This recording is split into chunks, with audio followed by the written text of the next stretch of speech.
Hello बच्चों, नमस्कार। आप सभी का अक्षर ज्ञान यूट्यूब चैनल पे स्वागत है। तो चलिए आज हम बात करते हैं एक छोटे से टॉपिक को लेके जो आपके संस्कृत पुस्तक प्यूसम भागदू क्लास 10 का 13 पाठ है, जिसका नाम है विश्व शांति। क्या नाम है? विश्व शांति। और आपके सामने प्रस्तुत करने जा रहे हैं मिथिलेश सर, जो अक्षर ज्ञान की टीम के द्वारा बनाया गया है। ठीक है ना? चलिए हम लोग आज पाठ में आगे बढ़ने से पहले हम आपसे बात कर लें कि यदि आप चाहते हैं वास्तव में रियल में 10th क्लास में अच्छा नंबर लाना, अच्छा से पढ़ाई करना, पूरे मन के साथ पढ़ाई करना और आपको सही दिशा देने के लिए कोई गाइड की ज़रूरत है, तो आप अवश्य ज्वाइन कर सकते हैं अक्षर ज्ञान ऑफलाइन बैच। और ऑनलाइन हम इसी यूट्यूब चैनल पे आपसे मिलते रहेंगे। चलिए हम आज शुरू करते हैं इस पाठ को। ये इसमें पाठ में चल रहा है विश्व शांति, जो हमारे किताब ट्यूशन भाग दो संस्कृत क्लास 10 के 13वां चैप्टर है, जिसके बारे में हम लोग समझेंगे। इसमें पाठ के परिचय में दिया गया है कि अभी के समय में जो देश में जो अशांति का वातावरण फैला हुआ है, उसके बारे में चित्रण किया गया है और हम लोगों को बताया गया। अशांति के कारणों को खोजना, उसके निवारण करने के उपाय पर विचार करना, और अभी जो शांति यानी ये जो पूरा संसार अशांति के सागर में डूबा हुआ है, अशांति के सागर सागर में डूबा हुआ है, उस पर विचार विमर्श किया जाए।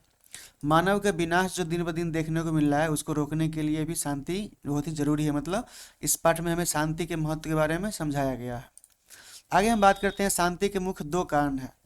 सीधा हम चैप्टर के सीधे टू द पॉइंट बातों को समझेंगे, जो हमारे परीक्षा के दृष्टिकोण से बहुत ही महत्वपूर्ण है। तो बताया गया कि अशांति के दो मुख्य कारण हैं। ध्यान देने की बात है, अशांति के दो मुख्य कारण हैं। अशांति के कितने कारण? दो मुख्य कारण है। कौन सा? एक द्वेष है, इन्भ्य, दूसरा है असहिष्णुता। दोनों के मतलब को समझते हैं। द्वेष और असहिष्णुता में अंतर क्या है? अशांति के कितने कारण? दो मुख्य कारण है। द्वेष, आप लोग जानते हैं, जलन, यानी एक देश दूसरे देश की प्रगति को देखकर जो जलता है, मतलब नुकसान पहुंचाने का काम करता है। द्वेष यानी जलन, जो आप लोग गांव घर में आप लोग को देखने को मिलेगा, सबको पता होगा द्वेष क्या है, यानी जलन। असहिष्णुता यानी दूसरे के धर्म, विचार, भाषा को सहन न करना ही क्या है? असहिष्णुता है, जो युद्ध का कारण बनती है। मतलब अपने धर्म को श्रेष्ठ मानना और दूसरे धर्म को नीच समझना, अपने आप को श्रेष्ठ मानना, दूसरे व्यक्ति को कमजोर समझना, ये सभी असहिष्णुता का प्रचार हो रहा है। मतलब क्या? कि यदि कोई व्यक्ति अपने विचार को सर्वश्रेष्ठ मानता हो, अपने धर्म को सर्वश्रेष्ठ मानता हो, अपनी भाषा को सब बहुत अच्छा मानता हो, और दूसरे की भाषा को का कदर नहीं करता हो, जिसके कारण जो अशांति बढ़ती है, जिस कारण जो विचार उत्पन्न होते हैं, वही विचार क्या कहलाते हैं? असहिष्णुता। और असहिष्णुता के कारण ही क्या होता है? युद्ध का कारण बनती है। यानी हम लोग समझे अशांति के दो कारण, द्वेष और असहिष्णुता। ये दोनों पॉइंट याद रखिएगा, VBI है परीक्षा के दृष्टिकोण से। आगे बढ़ते हैं। हम लोग बोला है मानव खतरा। अब जो अभी के समय में जो अपने देश को, अपने आप, सभी देश अपने आप को बड़ा समझने के लिए, मजबूत बनाने के लिए जो नए नए आविष्कार किए हैं, उसमें अभी के मनुष्य ने इतना विध्वंसक हथियार का खोज कर लिए हैं, आविष्कार कर लिए हैं, जिस कारण पूरे विनाशकारी हथियारों से क्या है? देश को कष्ट, सॉरी, देश को डर है। डर डर किस बात का? कि कहीं मानवता ना नष्ट हो जाए, अपने स्वार्थ के लिए दूसरे को क्या करना? नीचा दिखाना, या चोट पहुंचाना, या दुख देना।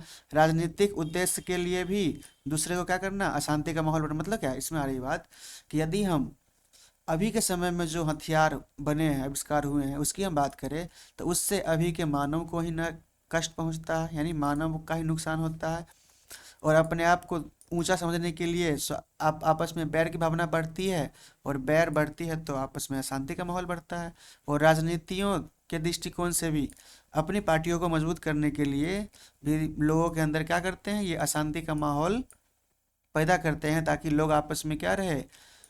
मारकाट करते रहे, अशांति के माहौल में रहे, और वो अपनी रोटी सेक सके। यानी अशांति के लिए भी राजनीति जिम्मेदार है, स्वार्थ जिम्मेदार है, और अभी के समय में विध्वंस हथियार भी जिम्मेदार है, जो अपने आप को बड़ा समझने के लिए आविष्कार किए हैं। अब हम बात करते हैं कि जो अशांति फैला हुआ है, तो उस शांति के लिए हम लोग, उस अशांति को कम करने के लिए शांति का मार्ग क्या होना चाहिए, उसके बारे में हम लोग समझेंगे, यानी उसके उपाय। तो इसके बारे में कहा गया है कि ज्ञानम भारा क्रिया बिना, मतलब कि कोई भी ज्ञान, यदि वो उस ज्ञान का उपयोग नहीं किया गया हो, तो वह ज्ञान भार के समान है। यानी बिना क्रिया के कोई भी ज्ञान बोझ लगता है।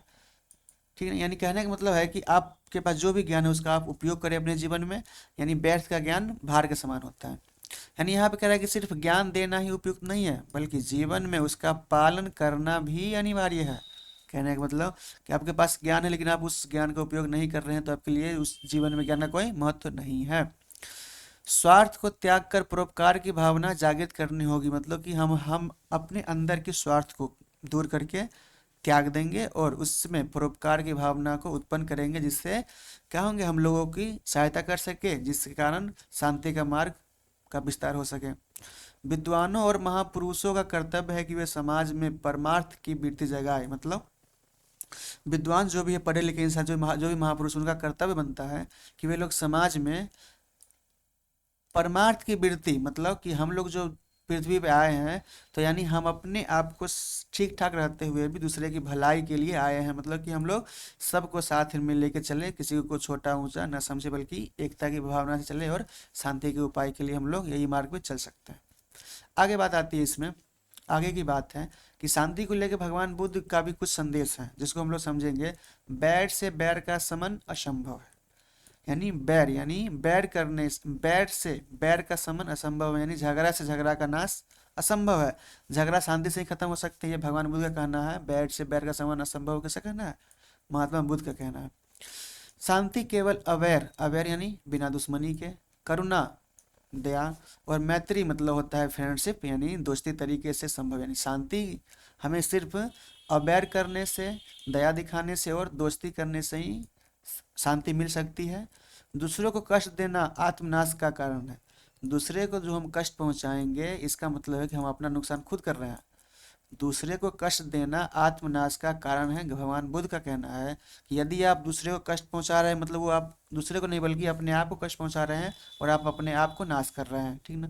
दूसरे की सहायता करना ही शांति का उत्तम उपाय है। हाँ, अगला पॉइंट आता है कि दूसरे की सहायता करना ही असली शांति का कारण है। मतलब शांति, यदि आप किसी की सहायता करेंगे तो आपके अंदर अपने आप शांति आ जाएगी, कि आपको आपका मन शांत रहेगा कि वह आज हमने मेरी वजह से किसी और को भला हुआ है, किसी और को परोपकार हुआ, कि इसके करने मतलब कि हमारे मन में शांति आती है। भगवान बुद्ध का कहना था। आगे बात आती है वसुधैव। अब इन्हीं के द्वारा भारत में एक परंपरा चली आ रही है, वसुधैव कुटुंबकम।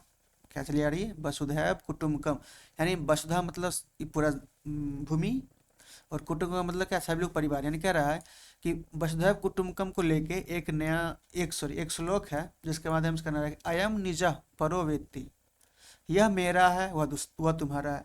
गणना लघु चेत साम, ऐसा गणना ऐसा सोचने वाले लघु छोटा चेत हृदय साम होते हैं। यानी यह मेरा है वह तुम्हारा है, ऐसा सोचने वाले व्यक्ति छोटे हृदय वाले, कमजोर हृदय वाले होते हैं। उदार चरिता नाम तू वसुधैव कुटुंबकम।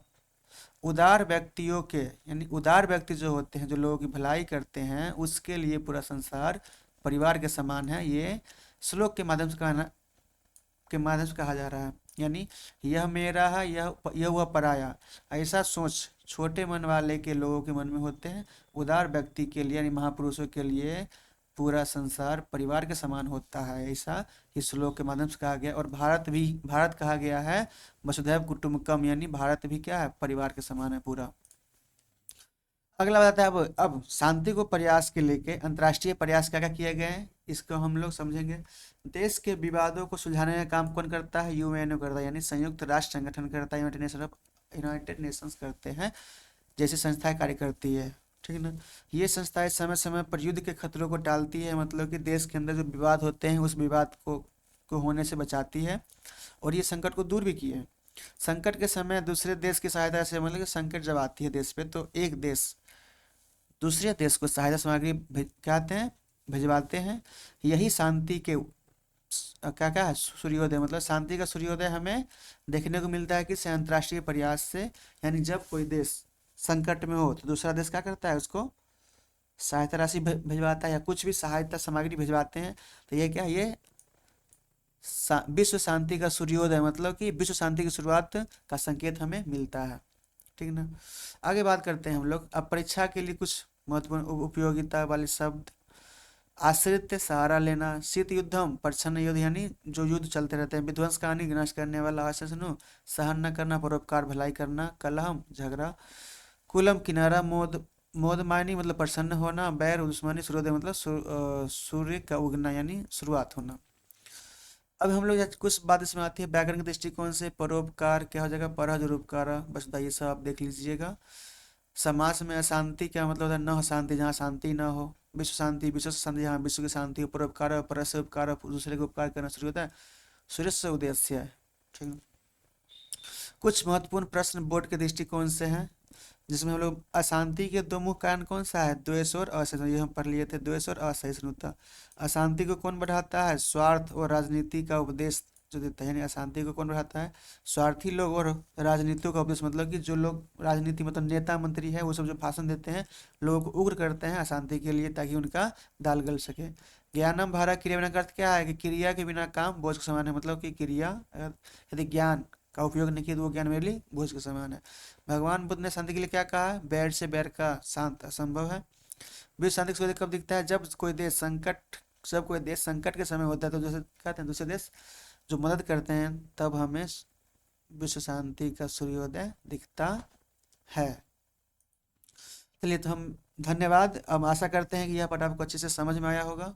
हाँ, साथ ही एक बात और कि यदि आप चाहते हैं रियल में वास्तव में तैयारी करना, आप चाहते हैं कि आपका तैयारी के लिए कोई अच्छा दिशा निर्देश मिले, कोई गाइड करे, और उस गाइड की तरह आप लोग उसके बात को मान के अपना रिजल्ट बेहतर करें, कोई समझाने वाला हो कि कैसे पढ़ना है, क्या पढ़ना है, कहाँ से पढ़ना है, तो ये सब के लिए आप लोग निश्चित होकर मेरे पास आ सकते हैं और अपना पढ़ाई कर सकते हैं, ठीक है ना, और बोर्ड में अच्छा नंबर प्राप्त कर सकते हैं, जिसके लिए आपको आना होगा अक्षर ज्ञान के ऑफलाइन बैच में। और अगर यदि आप दूर दराज के हैं तो आप ऑनलाइन में ही ज्वाइन करके जुड़े रहें, आपको यहीं से भी गाइड किया जाएगा। तो आप लोग इस चैनल को सब्सक्राइब करें। यदि आपको अच्छा लगा हो इस मेरा प्रयास, तो आप इस तरह के वीडियो को आगे बढ़ाने का प्रयास करें, जिससे आपकी भलाई है और पूरे बिहार बोर्ड के विद्यार्थियों को भी सहायता मिलेगी, ठीक है ना। तो अब हम चलते हैं कुछ इसके प्रश्न उत्तर पर, जो परीक्षा के दृष्टिकोण से VVI है। तो प्रश्नों को हम लोग समझते हैं थोड़ा देर में, तब तक के लिए आप इसको एक बार रिवीजन कर लें। चलिए, तो हम लोग चलते हैं अब इस पाठ के क्विज सेक्शन की ओर, जो परीक्षा के दृष्टिकोण से बहुत ही VVI है, परीक्षा में आने की संभावना भी है। तो आप लोग ध्यान दीजिएगा, ध्यान से क्विज सेक्शन करते चलते हैं। पहला क्वेश्चन है, विश्व शांति पाठ में किस वातावरण का चित्र मिलता है। विश्व शांति पाठ में हमें किसके बारे में बताया गया, वैज्ञानिक प्रगति, देशभक्ति, अशांति, शांति। ऑप्शन नंबर देख लेते हैं, ABCD में क्या आएगा, हिंट देखते हैं पहले। वैज्ञानिक के बारे में बताया गया, देशभक्ति के बारे में बताया गया, शांति, लेकिन सबका मूल जड़ किसके बारे में बताया गया है। सोचिए जरा, आज दुनिया में बीच किस तरह का तनाव चल रहा है, मतलब अशांति के बात ही, अशांति का क्या इस पाठ में जिक्र मिल रहा है हमको। अगला क्वेश्चन है, अशांति के कितने प्रमुख कारण हैं बताएं। अशांति के मुख्यतः दो कारण थे, कौन सा, द्वेष और असहिष्णुता, दो कारण थे।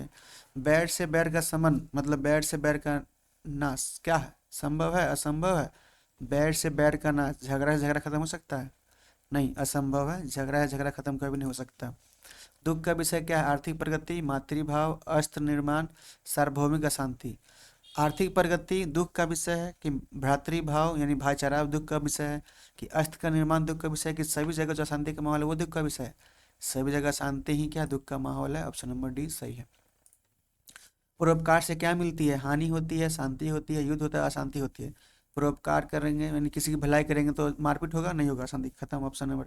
युद्ध होगा, नहीं होगा, हानि होगा, नहीं होगा, शांति तो बचा, ऑप्शन नंबर बी सही आंसर है। क्वेश्चन नंबर 6 में कराया कि किसके बिना किसके बिना ज्ञान भार के समान लगता है। तुम्हारे आपके पास ज्ञान है लेकिन ज्ञान का उपयोग नहीं किया, मतलब वो उपयोग के बिना, यानी धन के बिना, विवेक के बिना, सत्क्रिया, ज्ञानम भारा, क्रिया बिना, क्रिया के बिना ज्ञान भार के समान लगता है। अशांति के सागर के किनारे कौन दिख रहा था, अशांति सागर के किनारे कौन दिख रहा था।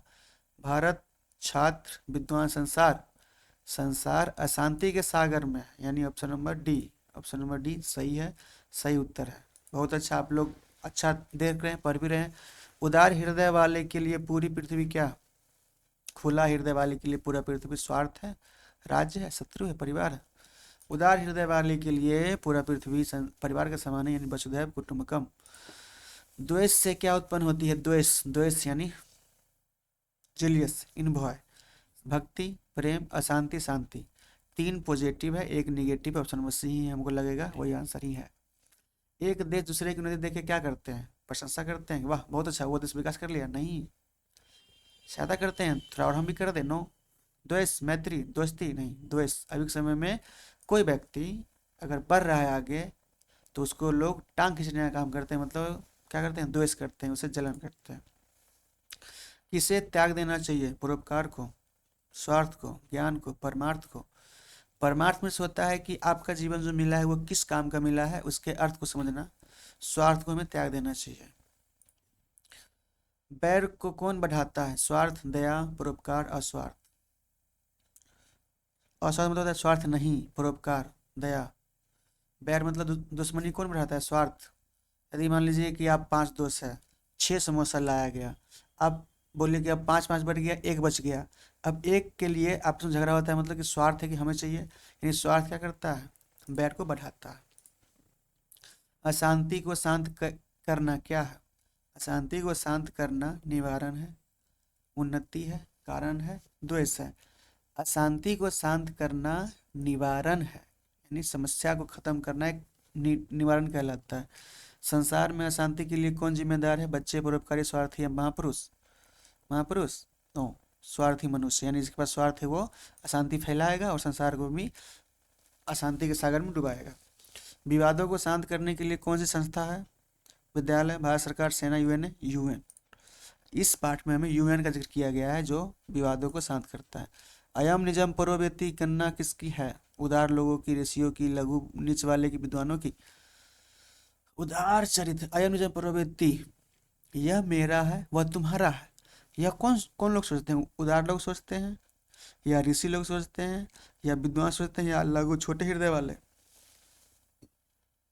ध्यान दीजिएगा, डाउट वाला क्वेश्चन है। अयम निजम परोवेति गणना लघु चेतसाम, गणना लघु चेतसाम, ऐसा कहते हैं नीच हृदय वाले या छोटे हृदय वाले सोचते हैं। ऑप्शन नंबर सी सही है। क्रिया के बिना क्या बोझ है, क्रिया के बिना ज्ञान बोझ है, ज्ञान बोझ है। अगला है, बैर से किसका नाश होता है, बैर से मानव का, अस्त्रों का, शत्रु का, देश का। बैर करने से मानवता का नाश होता है, अस्त्रों का, शत्रु का, देश का।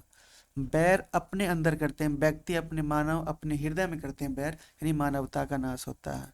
बैर करने से मानवता यानी हिंसा होगा, दुश्मनी होगा, मारपीट होगा, यानी मानव विनाश हो जाएगा। संकट के समय एक दूसरे देश को क्या देता है, अस्त्र, युद्ध, धमकी, सहायता। जब कोई मान लो कोई संकट में है उसको बोलते हैं धमकी देते हैं कि नहीं, सहायता करते हैं। Option number D. अगला प्रश्न है, अशांति के कारण शत्रु राज्य क्या होते हैं। अशांति के कारण शत्रु राज्य क्या होते हैं, भयभीत होते हैं, तटस्थ होते हैं, प्रसन्न और मोदी। अशांति के कारण जो दुश्मन राज होते हैं वो, यानी मान लो कि कोई कष्ट में है तो देख के पड़ोसी क्या करेगा, खुश मनाएगा, वाह बहुत बढ़िया, अच्छा, बहुत अच्छा। दुख में है यानी खुशी मनाएगा, भयभीत होगा नहीं, तटस्थ उसके सहायता रहेगा नहीं, दुखी नहीं, प्रसन्न खूब मौत मनाएगा, वाह बहुत अच्छा हुआ, भले हुआ, भले गिर गया। मानवता के विकास का डर किससे है, मानवता का विनाश का डर, मानवता का विनाश का डर अभी के जो नए नए हथियार हैं उससे है, अस्त्रों से है।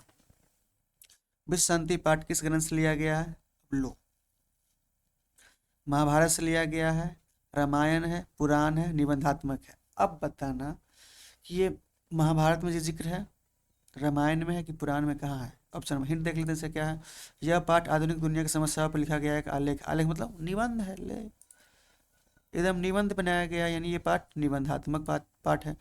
कौन बलपूर्वक निवारणीय है, यानी मतलब खत्म करने योग्य, धर्म है, स्वार्थ, उपदेश है, परोपकार है, शिक्षा है। बलपूर्वक निवारणीय मतलब कि अपनी पावर से उसको दूर कर सकते हैं, धर्म, स्वार्थोपदेश, स्वार्थ का उपदेश, परोपकार, शिक्षा। बलपूर्वक हम स्वार्थ का उपदेश कर सकते हैं, इसमें हम स्वार्थोपदेश शब्द का प्रयोग हुआ है, लीजिए साथ में, यानी स्वार्थ को हम बलपूर्वक हटा सकते हैं, ठीक है। असहिष्णुता का क्या अर्थ है, सहनशील, जलन, सहन न करना। असहिष्णुता दूसरे के विकास देख हम जलन नहीं करना, यानी ऑप्शन नंबर सी सही आंसर है। अशांति, शांति किसके द्वारा स्थापित की जा सकती है, शांति मैत्री भाव से, पैसे से, अस्त्रों से नहीं, शांति होगा मैत्री यानी दोस्ती से, मैत्री भाव से। अशांति के कारण विश्व में क्या बढ़ रहा है, अशांति के कारण विश्व में सहिष्णुता बढ़ रहा है, अस्त्र निर्माण बढ़ रहा है, असहिष्णुता, प्रेम, पेड़ पौधे। अशांति के कारण विश्व में प्रेम बढ़ रहा है, गलत, असहिष्णुता सहिष्णुता, सहिष्णुता मतलब लोग सहन कर रहे हैं, नहीं, अस्त निर्माण बढ़ रहा है जिस कारण लोगों को नुकसान हो रहा है। शीत युद्ध किनके बीच होता है? देशों के बीच। देशों के बीच शीत युद्ध चल रहे हैं, ये पाठ में वर्णन किया गया था कि अभी सभी देशों के बीच शीत युद्ध चल रहे हैं। मानवता का विनाश किसके द्वारा हो सकता है? अशांति से हो सकता है। मानवता का विकास अशांति से। अवैरने करुणामय मैत्री भावेन च कस्य शांति भवति, बिना बैर किए हुए, यानी बैर से करुणा की भावना को मैत्री भाव में लाना किसकी शांति होगी? संसार की शांति होगी, मित्र की होगी, असत्य की बस संसार में शांति का संसार तेरी। अवरेन करुणाया मैत्री भावेन च कस्य शांति भवती, इसका हिंट में क्या दिया था? दुश्मनी को संस्कृत में क्या कहते हैं? यानी इसको हम बताते हैं वैरस्य बोलते हैं दुश्मनी को। ऑप्शन नंबर 29 का डी हो जाएगा। अशांति को दूर करने के लिए किसका त्याग करना होगा? अशांति को दूर करने के लिए, अशांति को दूर करने के लिए स्वार्थ का त्याग करना होगा।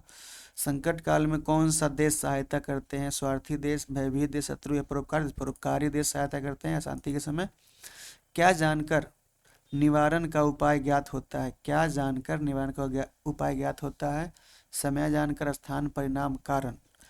किसी भी समस्या को हल करने का मुख्य उद्देश्य पहला होना चाहिए कि कारण क्या है उस समस्या का, यानी कारण को जानकर उसका निवारण संभव है। अशांति, विश्व शांति पाठ में महात्माओं का क्या संदेश है? शस्त्र संचय, धन संचय, युद्ध करो, शांति और परोपकार। महात्मा लोग बोलते हैं कि शांति करो और परोपकार करो, जिससे क्या होगी? शांति का माहौल बना रहेगा, विश्व में शांति बनेगी।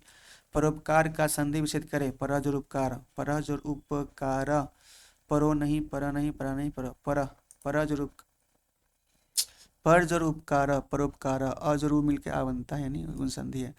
अशांति, अशांति में कौन सा समास है? अशांति हम लोग पढ़ के आए थे अभी, नह जोड़ शांति अशांति, जिसमें शांति न हो, नन तत्पुरुष, नन यानी नन समास यानी तत्पुरुष समास, नन तत्पुरुष। संसार को विनाश के लिए किसका आविष्कार हुआ है? संसार के विनाश के लिए अस्त्रों का, वाहनों का, दवा का, कलम का, अस्त्रों का निर्माण हुआ है संसार के विनाश के लिए। निजी स्वार्थ की भावना से क्या बढ़ता है? स्वार्थ की भावना से बैर बढ़ता है। क्या बढ़ता है? बैर बढ़ता है। विश्व शांति किस प्रकार का पाठ है? कहानी, निबंध। पहले तो हम लोग निबंधात्मक पाठ है। आगे हम लोग पढ़ते हैं मानवता को बचाने के लिए क्या अनिवार्य है? कलह, शांति, क्रोध। मानवता बचाने के लिए शांति चाहिए हम लोगों को। शांति ही शांति हमारे जीवन में होना चाहिए। संयुक्त राष्ट्र संघ क्या करता है? विवादों को सुलझाता है, केवल उन विवादों को सुलझाने का काम करता है। तो चलिए हम लोग देखते हैं, इस 40 का आपके सामने सवाल प्रस्तुत हो गए हैं, ठीक है ना। चलिए अब इसमें हम लोग थोड़ा बढ़ते हैं आगे। आप लोगों ने 40 सवाल बहुत अच्छे से कर लिए। अब ये सभी का अगर ध्यान से रिवीजन कर लीजिएगा तो परीक्षा में कोई भी प्रश्न छूटेगा नहीं। हाँ तो बच्चों, कैसा लगा आपको ये सेट देके? चलिए अब हम ये चैप्टर करते हैं कंप्लीट। अब थोड़ा हम अपना ब्रांडिंग कर ले। अब यदि बच्चों आप लोग चाहते हैं अच्छे से पढ़ना, तो आप लोग अवश्य ज्वाइन कर सकते हैं अक्षर ज्ञान का ऑफलाइन बैच, जो 2027 बैच के लिए फरवरी से स्टार्ट होने वाला है। बिहार बोर्ड में यदि आप चाहते हैं नंबर 1 रिजल्ट पाना, तो अवश्य ही ज्वाइन करें। सही मार्गदर्शन में और अच्छे गाइडेंस के साथ आपको पढ़ाया समझाया जाएगा। समय समय पर टेस्ट की भी अभ्यास कराया जाएगा। और आप इससे जुड़े रहने के लिए आप इस चैनल को सब्सक्राइब कर सकते हैं, और साथ ही आप बेल आइकन भी दबा दें और अपने दोस्तों को भी बता दें कि यहाँ से पढ़ने में फ़ायदे ही फ़ायदे हैं। चलिए तो हम आपसे लेते हैं विदा। जय हिंद।